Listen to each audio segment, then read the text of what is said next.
Good afternoon and welcome to our second event of the Spark Speaker Series, hosted by Incom Payments, live from our Go Studio headquarters in Atlanta, Georgia. For those of you who are joining us for the first time, Spark by Go Studio is a motivational series of speakers who are all respected authorities in their fields and have been invited to present unique emerging technology use cases that will continue to shape the future. Now, if you missed last month's Spark session with Roop Singh on blockchain, facts, and fiction, don't worry, you can find the full video recording on the Go Studio YouTube channel. I'm Kelly Barganier, your Master of Ceremonies, for this exciting adventure into the world of cutting-edge technology solutions. Now, before we get started, I'd like to share some background on Incom Payments and Go Studio. Incom Payments is a global leader in innovative payments technology. Leveraging dynamic technology and proven expertise, Incom Payments delivers enhanced end-to-end payment platforms and emerging financial technology solutions that help businesses grow across a wide range of industries. This includes retail, healthcare, tolling and transit, incentives, mobile payments, and financial services.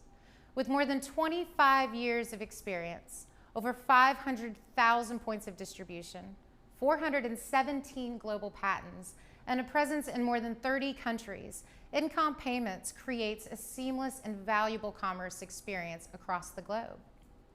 Now some of you might be thinking, what is Go Studio? Go Studio is Incom Payments' in-house innovation center where the Go Studio team joins Incom Payments employees, outside clients and business partners, students and academic partners to explore emerging technology solutions. The Go Studio team really pushes the boundaries, focusing on solutions with technology that might be 3 to 5 years away from wider adoption. Things you may have heard of, such as blockchain, digital twin, AI, computer vision, and more.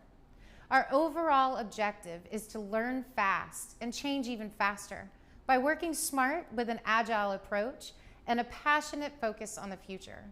By continuously exploring applications of emerging technology, such as the one we're here to discuss today, we can discover, define, disrupt, and solve problems to enhance our clients by introducing these breakthrough technologies. Now, are you ready for digital twin? A digital twin is a virtual representation that serves as the real-time digital counterpart of a physical object or process. And this tech is changing the game in multiple industries.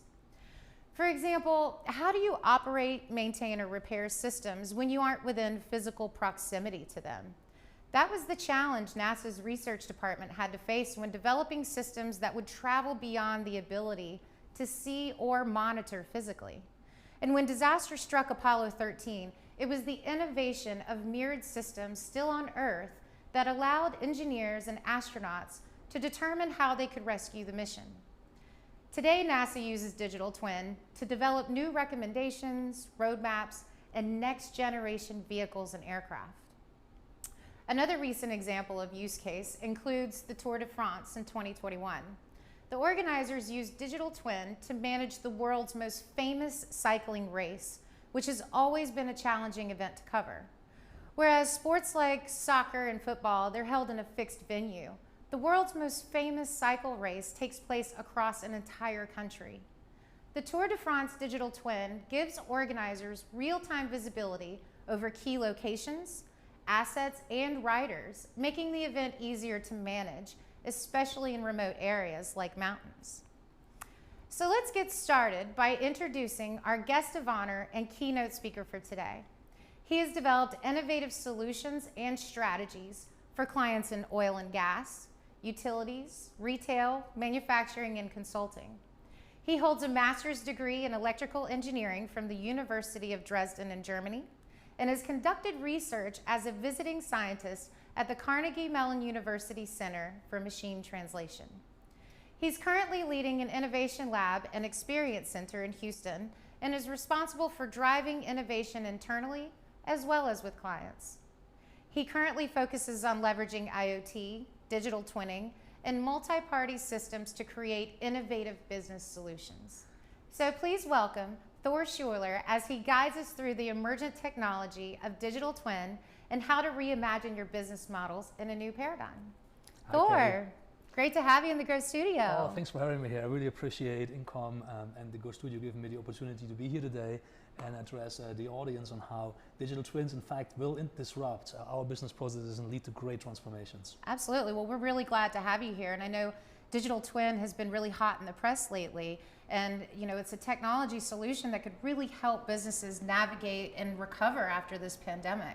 Oh, absolutely. I feel that to some extent we can go straight to the Q&A because I think you did a fantastic job setting the stage for explaining to the audience what a digital twin is. So awesome. Great. Well, without further ado, just take us on our journey. Thank you very much. Thanks. And welcome again to today's talk. I've been doing a lot of work in manufacturing using digital twins. And over the years, we've been able to mature our approaches quite a bit. Now, today I'm going to be focusing not so much on manufacturing, but more so on how to apply digital twins in retail as retail is starting to emerge out of the pandemic. Unlike manufacturing, digital twins are still very much emerging in retail. And so some of the things that we have learned and we have seen are certainly applicable, but there are whole new use cases that we can bring digital twin paradigms to bear on. And some of them we're going to look at today. Now, what are some of the guiding trends that drive innovation in retail as we emerge out of the pandemic? We've done a lot of research with our retail clients in this area, and we've really identified 4 key drivers for innovation and disruption in retail. The first one, I was a little bit faster on that one. The first one is the customer experience, the customer journey. How does our shopper experience our brand, our product? And not just when that shopper goes into the store, but starting at the home as we discover products and as we plan on how we might acquire these products. Are we going to go buy them online? Are we going to do a curbside pickup? Are we going to go actually into the store? Ooh, what adventure. The second one is the physical store post-COVID. How's it going to look like? I think consensus is starting to emerge that the physical store post-COVID is not quite going to be the same as it was prior to COVID. Even before COVID started, we saw a shift from shopping behavior going more and more into online, creating a challenge for retailers.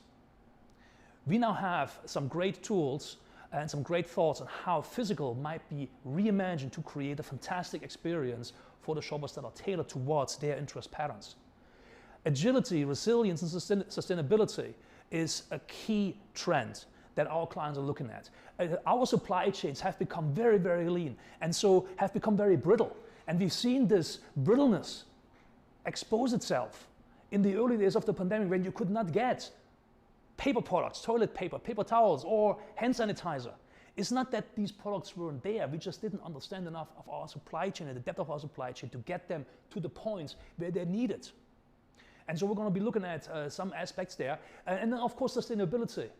Shoppers increasingly align their buying patterns with brands that agree with their deeply held beliefs. How are we going to respond to that as retailers and as manufacturers? And then last but not least is the empowered employee, creating a workforce that favorably represents our brand and buys into the brand. Now today, I'm going to look particularly at the first 3 points here. And to do that, I want to kind of touch on the point that today's shoppers behave differently. They are connected. It's not anymore easy to predict when and where they are going to buy. Increasingly, those shoppers expect to do business on their terms, to purchase when, where, and how they want. They expect to have inexpensive, cost-effective ways to get the product delivered to them. Might it be via in-store pickup or via curbside or via delivery? And all of this impacts the way that we need to shape our physical footprint and our digital footprint as retailers. Yet what we're seeing today, even though the physical store is still at the heart of retail, we see that retailers operate their stores as islands. Stores are being looked at as individual entities. Very little is done to look at the stores as a comprehensive network that interacts with each other. We see a lot of retail theater starting to emerge, where we have brands putting up these flagship stores with fantastic technology in it. The problem though is, you don't have a very good reach with those, because those type of features, those type of experiences do not easily scale. So what we believe will happen as a result of technologies and paradigms like digital twins being introduced into retail is that we see the store becoming the product, with retailers increasingly looking to understand how users, how shoppers interact and consume that product, and continuously tailoring that product towards their expectations. We see a new generation of in-store operations that optimizes what we have in terms of our store footprint to create the best possible experience for the shoppers that we're targeting. We see the emergence of entire networks of connected stores that interact with each other to prevent common situations that we have today, like overstocking or stockouts. I'm going to touch on that here today. Ultimately, digital twins are going to be the foundation upon which many of those beliefs can be built and can be realized. So let's take a quick look at digital twins, trying to build on the fantastic job that Kelly did introducing what a digital twin actually is. What I have here next on the slide is, and I would ask you to pull up your phones, pull up your browsers, and go to menti.com or use the QR code and enter the Menti code up there, and tell me, when you hear the term digital twin, what is it that springs to mind? What are the kind of the top 3 things that you think about? We have already a couple of things coming up here. Get airplane engine, pipeline, building, spaceship. Hopefully we get some more things from the audience coming in. Let's give it a minute here. Come on, audience, don't let me down. All right, not to spend any more time on this one. I kind of usually like these experiences because it gives me an idea of what the audience perceives when they hear a certain term or hear a certain concept. Apparently, we're not updating, or you guys are just not willing to help me out here. Either way, it's all right. We're going to just move on here. I'm going to give you a brief yet incomplete history on digital twins. As Kelly already mentioned, digital twins started not 5 years ago, not 10 years ago, but really in the late 60s with the Apollo 13 mission. And NASA originally built the digital twins, everyone called digital twins back then, but they originally built the digital twin for Apollo 13 with the objective to have a more efficient way to train the astronauts. And behind me on the screen here, actually, I have a picture of the digital twin that was created for Apollo 13, and that's that mushroom, pineapple-y looking thing in the lower right. And Gene Kranz, who you might remember from the movie, as the mission commander, said that the only real things in this simulation, in the training, were the crew, the cockpit, and the mission control consoles. Everything else was make-believe. Today we would use the word simulation, and created by a bunch of computers, lots of formulas, and skilled technicians. Now, the value of having this digital twin available actually did not really become apparent until something went wrong in space. And the ground crew had to figure out how to repair it using available materials without, in the process, killing the crew. You might imagine. You try something new, you send it up to the capsule, they try it out, something goes wrong, they're most likely dead. That is not a good outcome. So instead what they did is they used the backup crew and the digital twin they had available to test out these various new procedures to make sure they work before they send them up. And if you watch the movie, not to give them too much away, there were a number of dead ends they were able to avoid because they had this digital twin available. And even to today, I think that this is one of my favorite stories about digital twin, and shows the tremendous value that we can derive from digital twin technology. I put a QR code there. If you use that QR code, there's a lot more information about the use of digital twins on that particular mission. It's fascinating reading, and I would encourage you to go check that out. After Apollo 13, we had the emergence of microcomputers, microchips, that allowed us to build SCADA systems to get telemetry from machines, from production lines, and control them via switches, knobs, and buttons from remote consoles. As that evolved and the internet came to bear, we started to see the emergence of connected SCADA systems that would work together, not just as individual production stations or production lines, but to span entire process chains. And you might recall, you might probably have seen them, these huge control rooms with big boards on the wall showing you an entire production flow, and you can see everything that's going on. You can see real-time measurements, parameters, the data coming from all of these different equipments into that control room, and you can control this entire value chain using just a push of a button or a keyboard or a mouse. Now, the first time that the term digital twin appeared, really in, broadly, was in 1998 in a documentary by Alan Alda about Alan Alda of MASH fame. And in that documentary, a digital copy of Alan Alda's voice was referred to as his digital twin. It's a little bit of a different concept of the twinning that we have today, but that was the first time it was used popularly. And then in 2002, the concept of a digital twin, as we understand it today, was introduced by Michael Gaines at a challenge advisory session that he hosted. And since then, digital twins have started evolving and have gained traction. But it was not until 2017 that really the hype curves picked up on digital twin technologies and they became kind of mainstream. And it kind of coincided, maybe not surprisingly, with the emergence of IoT networks, which now gave us more data than we ever had before and easily gave us abilities to connect various pieces of equipment and get that data off of them. So I want to quickly, before I go ahead, cover the individual key topics I have for today. I wanted to next maybe explore some of the promises that are held by digital twin technology. Why are we so surprised? Why are we so excited about digital twins? I want to then take a look at how twinning can drive retail outcomes. One of the things that we could not do before, we can do now because of digital twinning being available. And then I want to give you a couple of pointers how you might drive and how you might start your digital twin journey in your organization if you're not already on the way.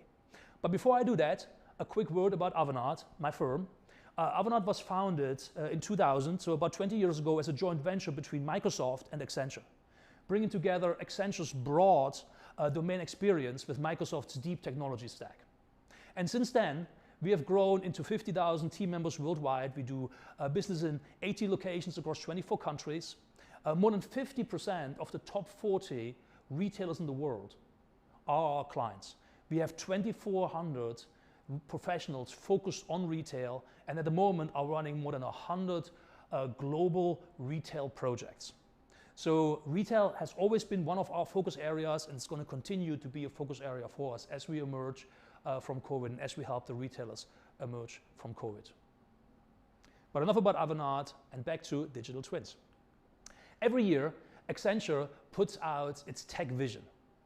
And the tech vision is a document that distills what Accenture and the CTOs and CIOs of the clients that we're working with see as the key transforming technologies that they're working with and that they're expected to take place and transform their businesses over the next 2 to 5 years.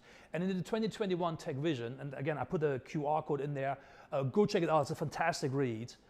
Digital twins were identified as one of the key 5 technology trends that's going to transform business over the next couple of years. And as part of that Tech Vision, we did a survey of CIOs and CTOs of our clients, and you see on the chart here that digital twinning is either already being scaled up or being explored in about a quarter of the clients that we've interviewed, together with adjacent technologies such as IoT and smart sensors, AI, and cloud deployments.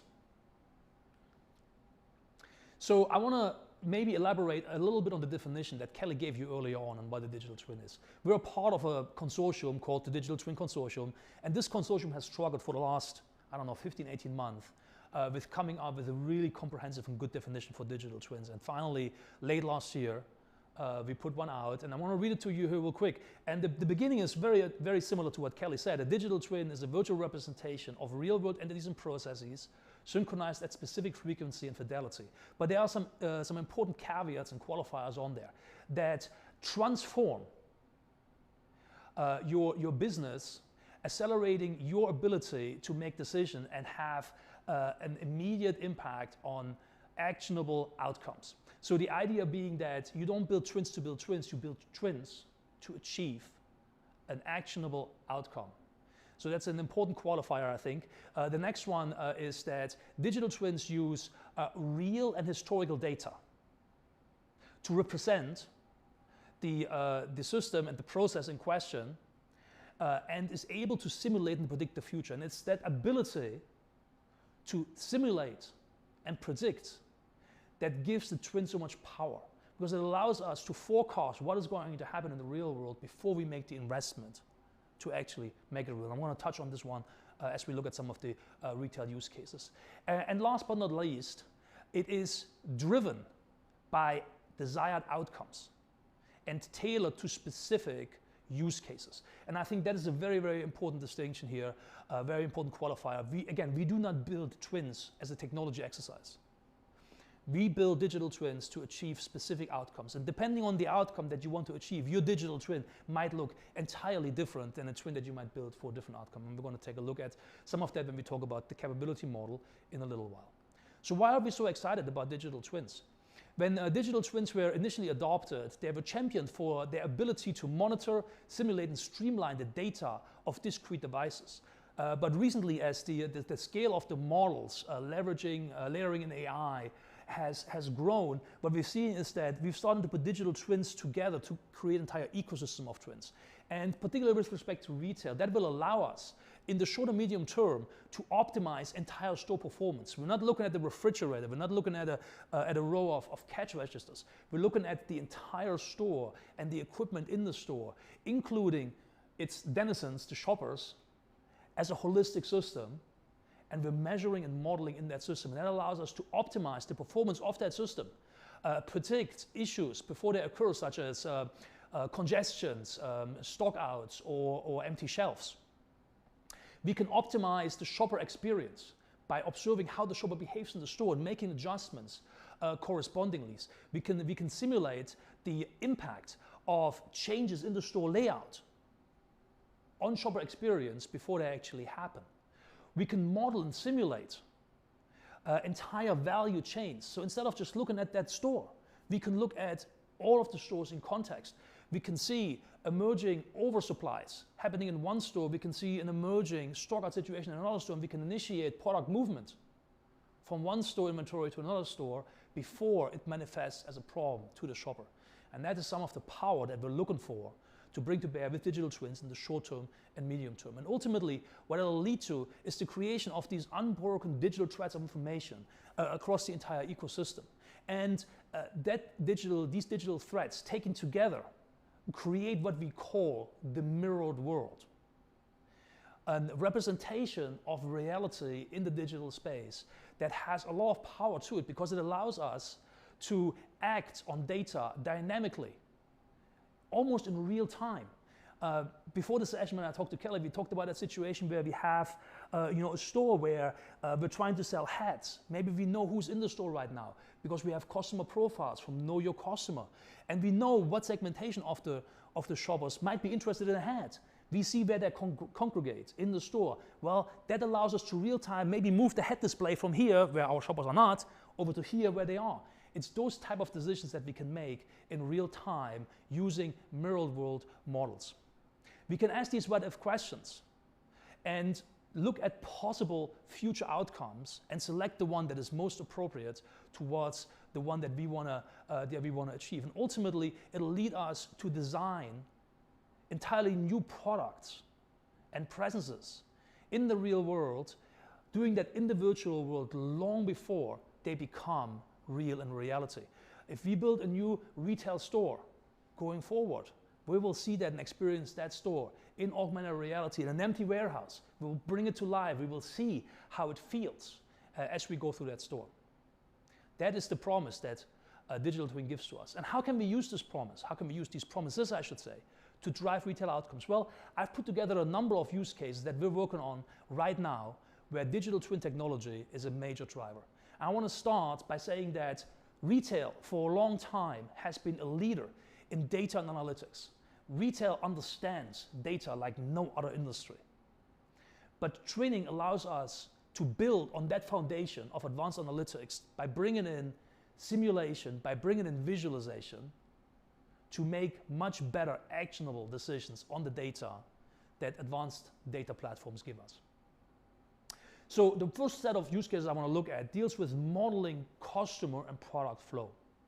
Think about your ability not just to go into a store and say, where are the pipe fittings?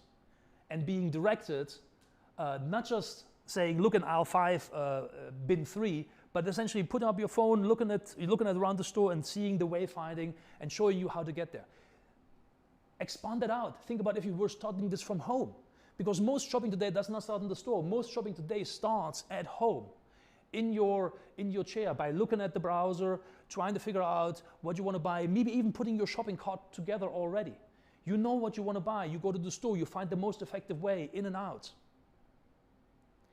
Service and line busting are use cases that we're looking at very, very heavily. Service busting, and you've experienced that maybe in some stores where you go in, you're not quite sure, you have a question, you cannot find an associate. You look around, that should never happen. We should recognize when you need service, and we should bring that service to you when it is needed. Similarly, if you are, and we'll see this in the case study I have later on, if you're out of items on a shelf, similar kind of concept. Line busting, how can we shorten the lines that our shoppers stand in when they're trying to check out, or when they're trying to get advice, or when they're trying to get something, right? How do we recognize that there is a line forming before it forms? The whole idea of flow optimization, understanding how shoppers move through our facility. Are there spaces that are not used? Are there spaces that are overused? Is there congestion somewhere that we can decouple? And that then leads to the whole idea of shopper experience and interest forming. What is the share of attention that the shopper pays to? You know, are the shoppers looking at certain items for a longer time than others? How can we use that to make decisions on our planogram? And last but not least, planogram compliance. Are items where they're supposed to be? Because if they're not, then our shoppers will not be able to find them. Supply chain and inventory optimization is another big area where digital twins can bring a tremendous transformation to bear. In particular, what we're looking here is service and product availability, right? What do we have? What don't we have? Across our entire ecosystem. It's not just the individual store. Can I predict a pattern where I have a demand forecast that exceeds my inventory at hand in one location? What does that mean? Does that mean that I can then maybe move some inventory from another location where I don't see these same trends to prevent the stock out in that one location? Can I increase my orders? Does my manufacturer can actually supply more equipment? All of these questions and these what-if scenarios we can run through and decide on with digital twins. Product tracking is a tremendous use case where the digital twin application is actually around the product itself that you are selling. Think about being able to know where a product was being created. Why is that important? Well, your shoppers might want to know that no child labor was used in the creation of this product. And we have to have that provenance to show that.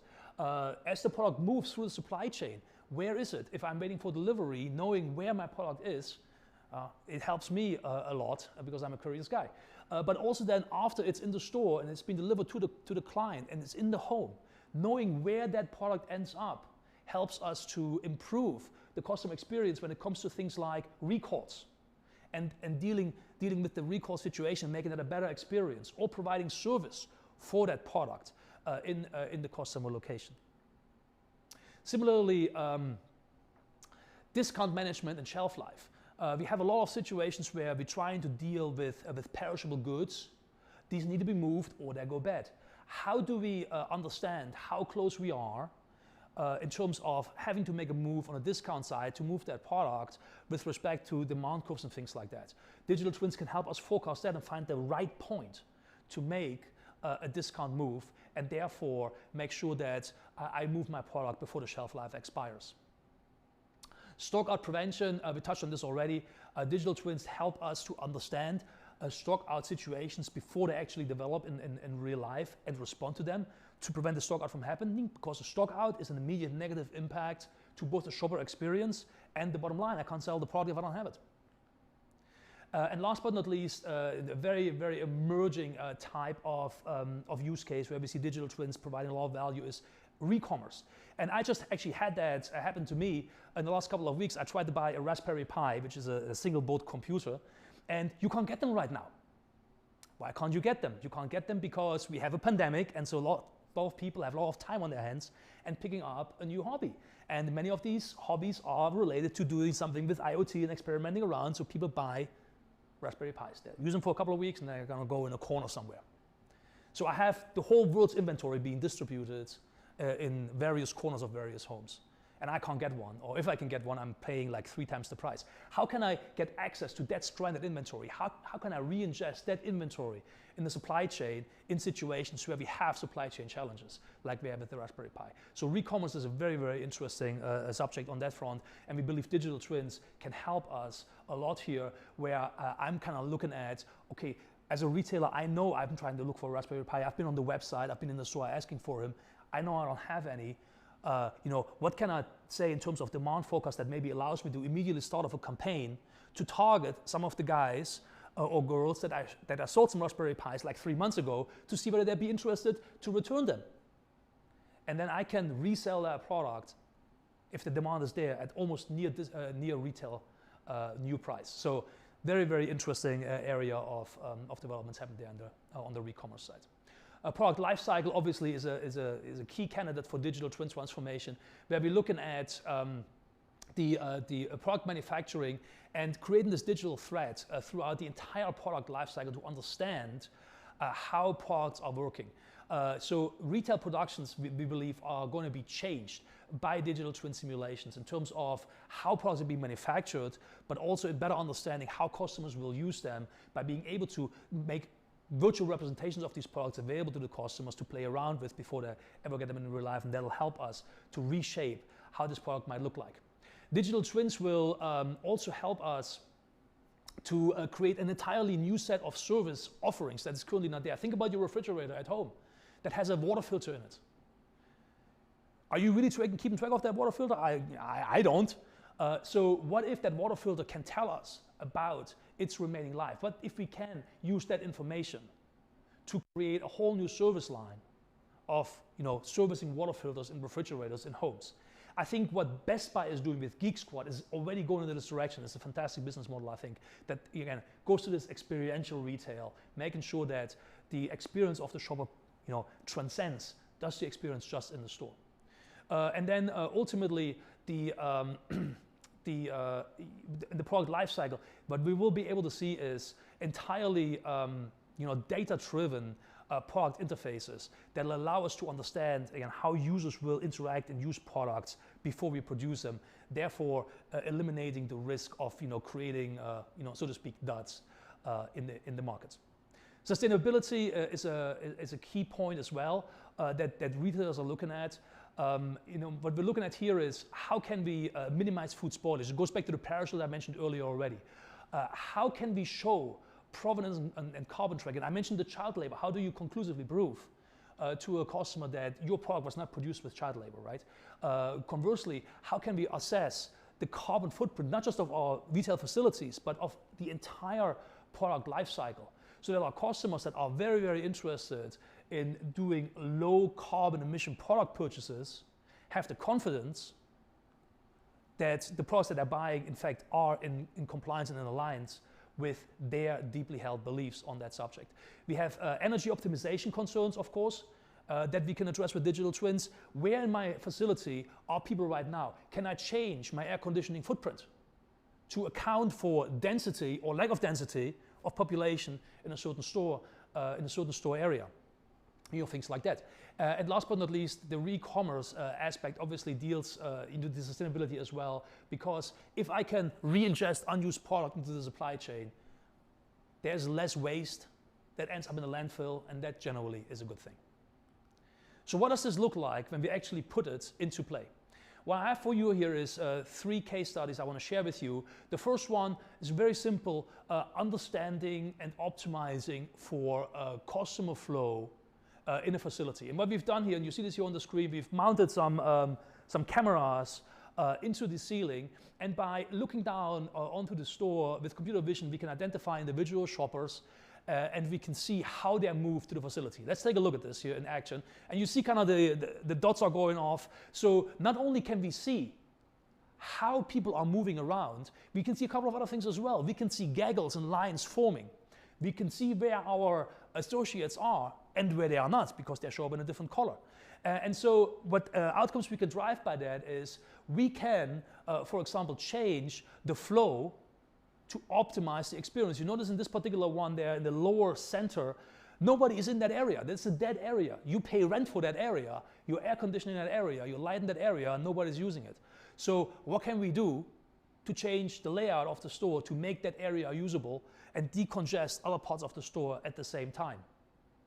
How can we, and we can identify lines forming, we can dispatch associates to bust those lines before they happen. We can dispatch associates to people who are lingering around, clearly trying to find an answer to a question that I haven't asked yet. So let's dispatch an associate and let's answer those questions.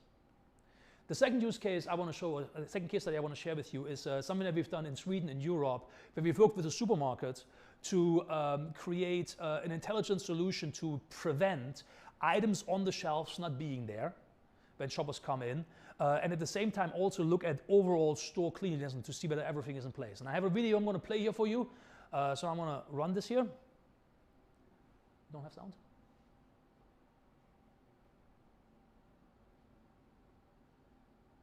Grocery store experience.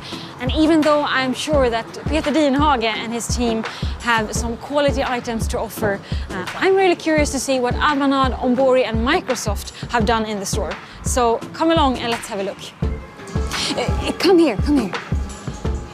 It looks like one of the shelves are about to go empty. Let's see what happens.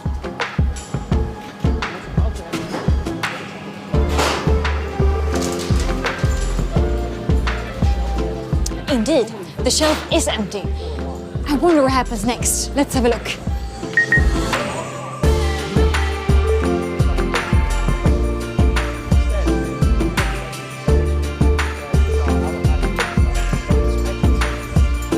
Refill it immediately, no loss in sales, better customer experience.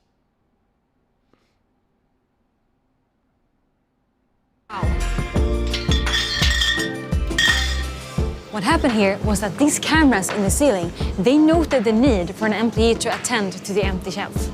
So this sent a signal to the web app, meaning that no download was required, and allowing the employee to immediately determine the corrective action that was needed and how to address it accordingly.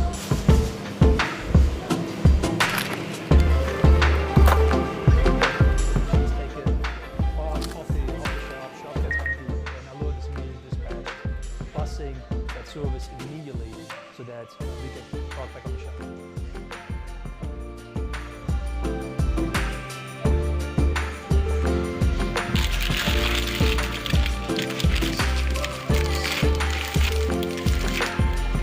So, another really cool thing about the solution that Avanade has built is the integration with third-party services, such as this one from Ombori Grid platform. In here, I can actually view the different products in the shelves and get more information about them. I can also filter on particular types and get more information about the products. And I can also see if there are any similar products and view more information about that. And if I need help from the staff personnel, I can just click on Get Help here. Searching for a shopper, we allow the customer to essentially request assistance. Assistance is going to be dispatched immediately to the shopper and helping that shopper out in that moment.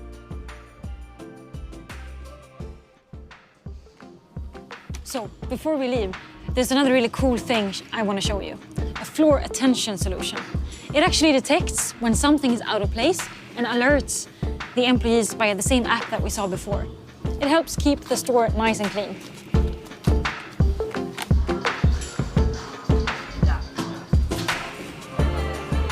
So there we have it, folks. Avanade's rendition of the intelligent store built on the Microsoft ecosystem in partnership with Ombori and ICA Rullstolstull. Enjoy. So there you have it. Digital twinning allows us to do that line and service busting here very, very effectively by knowing how the stores lay out, by knowing where things are supposed to be, by knowing how many things we have in place at any of these stations. We can identify what needs to be restocked. We can identify if stuff is on the floor, out of place. We can find all of these things and create a much improved customer experience. The last example I have, or the last case study, is the giveaway challenge, as we call it. And what we had here is, this is on the retail manufacturing side of things. We had a client that tried to scale up their production, and as they did that, what they found is that they had a lot of process drift that required manual intervention, shutting down of lines to recalibrate equipment, and even until they discovered that the drift, in the period from the drift starting until it was discovered, you had what's called a giveaway, where you would fill in additional product into the packaging over and above what was supposed to go in there. So while the shopper probably does not mind having additional product, it's obviously a loss to the business.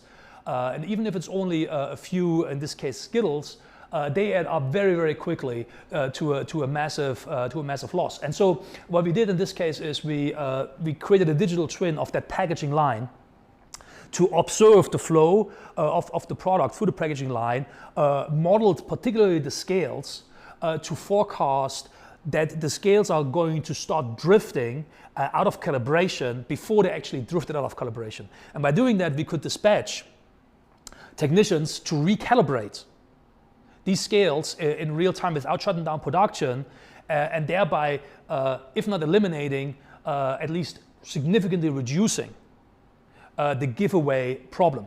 And if you look at the financial aspect of that, from a giveaway problem, the cost in the pilot plants that we operated initially of giveaways was about $270,000 a year, which we looked at reducing by 75%.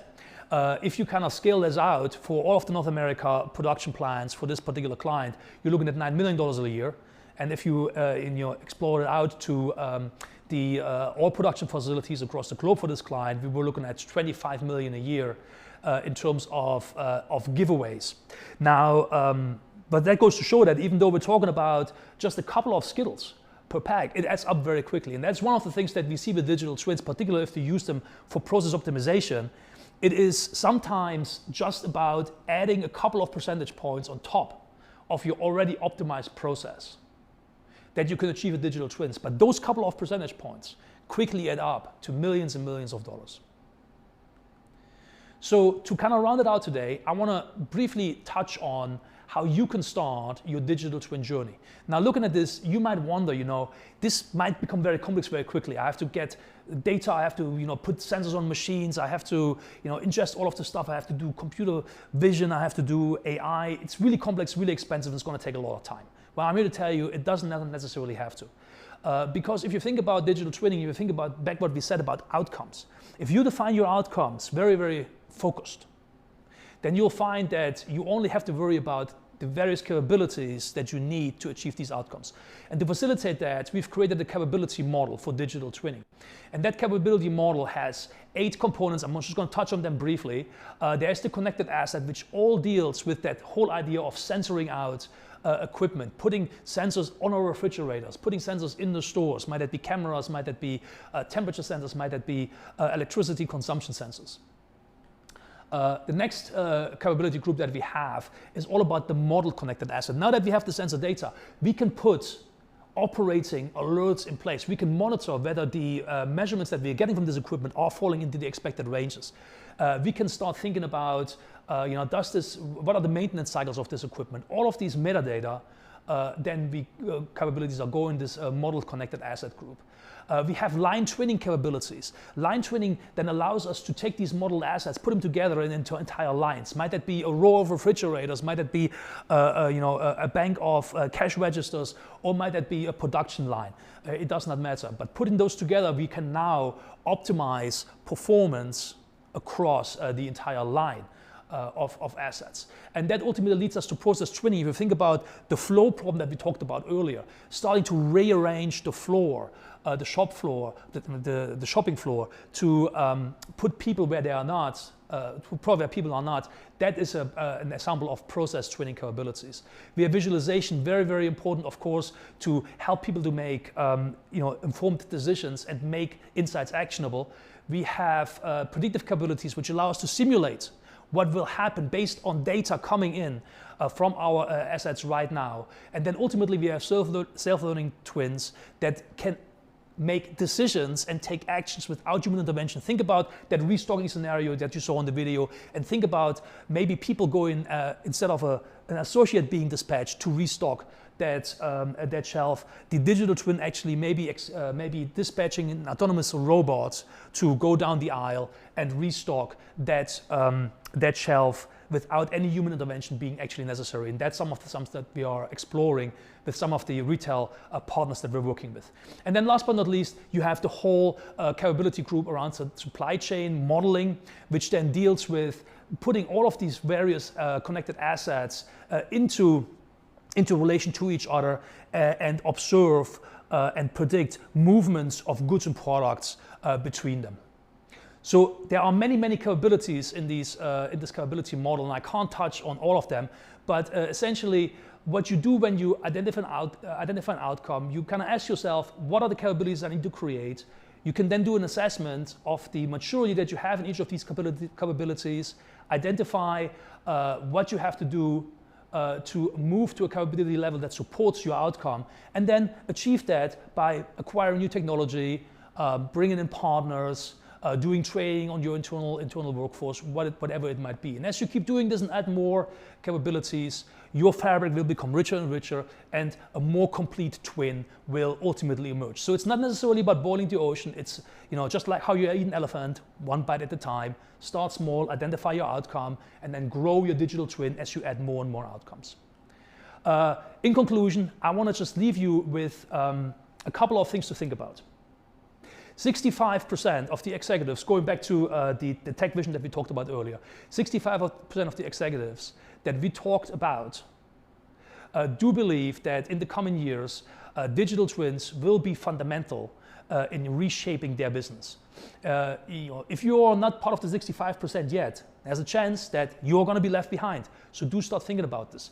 Only 11% of our respondents felt that the available data that they had was used effectively. Digital twins can help you unlock this data and make it actionable, make it visible, and make it real.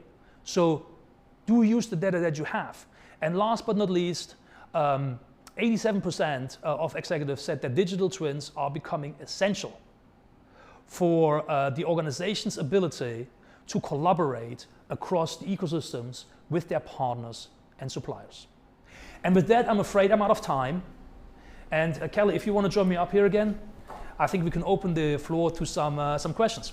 Absolutely. That was a great presentation. So much useful information. I was really impressed by seeing the visuals of actually watching customer movement and the flows through the stores. And I mean, how frustrating is it when you go to get something and it's not there and it's not restocked? And you have to get somebody to sneak in the back of the Kroger to grab the milk out of the storage container to bring it to your buggy. I know, yeah. It's frustrating. Well, everyone, now's your opportunity to ask all of those burning questions about digital twin. So enter them in the Q&A section now. And in the meantime, I have some thoughts to kick us off. Please. So what are the added benefits of using digital twin versus simulation? Yeah, it's a great question. If you remember the capability model, I'm sorry I didn't have more time to go into it in more depth, but simulation capabilities are an integral part of digital twinning, right? But simulation by themselves do not make a digital twin. Data is the lifeblood of digital twinning. So unless you can combine your simulation capabilities with the capabilities of acquiring and ingesting real-time data to inform those models, the actionable insights that you will get from those models are just not going to be there. You have to have that real-time data to inform the models and to make them useful. So it's not a versus using simulation, I don't think. Simulations are an intrinsic part of digital twinning. It's like adding additional capabilities to create an environment where your simulations are actually informed by real data. So essentially it's a theory until you put data behind it. Then it becomes useful. It becomes real. Got it. Let's check for another question. How will 5G Edge help accelerate digital twin adoption? It's a great question. So I want to see where I'm best lying. So the thing about 5G, there really is two things about 5G that I think will help us with digital twinning. And they both go back to the data acquisition the data acquisition capabilities. So number one, the more data you have to inform your twin, the better it is, right? So data today is mostly then acquired by various sensors that you distribute throughout your process. 5G will allow us for ever smarter sensors to be connected to these digital twins without having to run wires. And in difference to things like 4G or Wi-Fi, we will be able to do this with 5G at scale in terms of, think about tens of thousands of sensors in a particular store, giving us a depth of information that will really allow us to build very, very accurate models. The other aspect is latency. So 5G allows us to do very low latency communication, and for the viewers who do not know, latency is essentially the time required from you pressing the button for the request to go back, the data center being processed, coming back to you until you see the result. That's the latency, and 5G allows us ultra low latency, and this is becoming particularly important when you think about store development and you want to do augmented reality and bring 3D models to life in space. This requires a lot of data, requires a lot of low latency as you kind of interact with these models to update and to change in front of your eyes. So 5G is going to be, I think, a key enabler together with IoT and XR to do some of the digital twin things in retail. So that'll help kind of keep your data near real time, if not real time, Pretty which much, makes yeah. it more accurate. Makes sense. Okay, we've got another question. Unfortunately, we always have to think about how new technologies will be used for malicious activities. Yes. What are the security and dangers that need to be considered with digital twins? That's a fantastic question, and just like the capability model, there are different aspects to that one, right?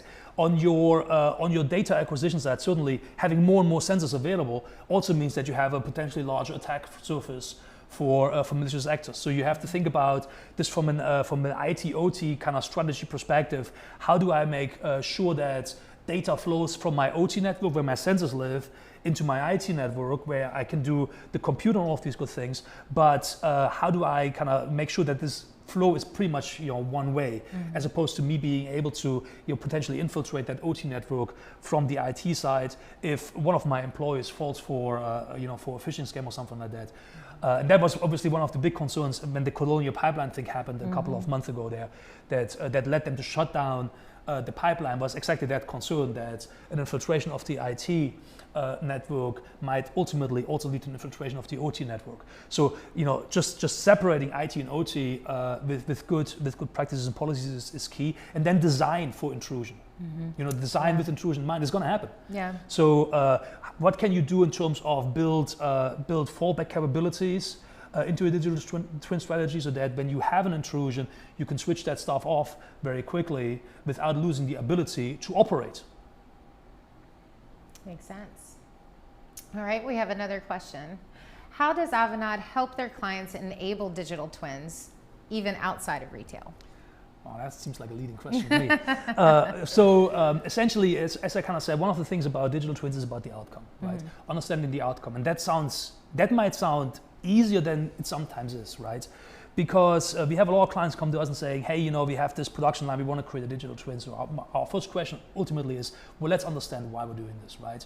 What is it that you really want to achieve? And it usually takes a couple of sessions until we drill down to what it really is that we're after in terms of outcome. And that sometimes shapes the perception that we and also the client has for the capabilities that the digital twin needs to provide. So it's a very advisory-driven kind of approach to understand where it is that you want to go as a business, and then figuring out how various technologies, including digital twin, can enable you to get there. Because the digital twin is not the answer to everything. It's not a silver bullet. It's just one approach, one paradigm, one set of tools that you can have in your back pocket to achieve ultimately your overarching business goals. Okay, next question. Let's see. How does Avanade help their clients enable digital twins? I think we just answered that one. How do we make sure your digital twin will fit your business needs today and tomorrow? And I hate to sound like a broken record, but it always comes back to the outcome that you're trying to achieve, right? It's understand the outcome that you're after. Don't do digital twins because your neighbor does digital twins. That's not how it works, right? Don't do digital twins because you read about them and it sounds cool to do that. It is cool, but we're not doing it because it's cool, right? We're doing it because we have an outcome in mind. So think about what you want. Is it that you want to understand better how shoppers use your facilities? Is it that you want to minimize the friction as your shoppers go from one channel to another channel, from online to store edge, or from store edge to in-store? What is it that you're after? Let's understand that first, and then we can come and we can say, okay, fine, in order to do that, we need those capabilities. And only after we identify the capabilities we need, we're going to talk about technology and the technology we might bring to bear to realize those capabilities. That makes sense. So where do I, as a manufacturer, start if I want to employ the digital twin concept? I would suggest do not trial the boil the ocean. Yeah. Right? Because it can, the concern about being expensive and taking a long time is a real concern, and it can happen. Right? If what you're going to out of the gate is too big, it's really, really easy to get lost. Right? So truly think about the outcome that you want, make it focused, and make it measurable so you can easily relate back the expenditures that you have on bringing digital twin technology to life to the actual business value that you're creating. The Mars example that we had earlier with the Skittles, I think is a great example because it's very, very easy to quantify how much giveaway you have.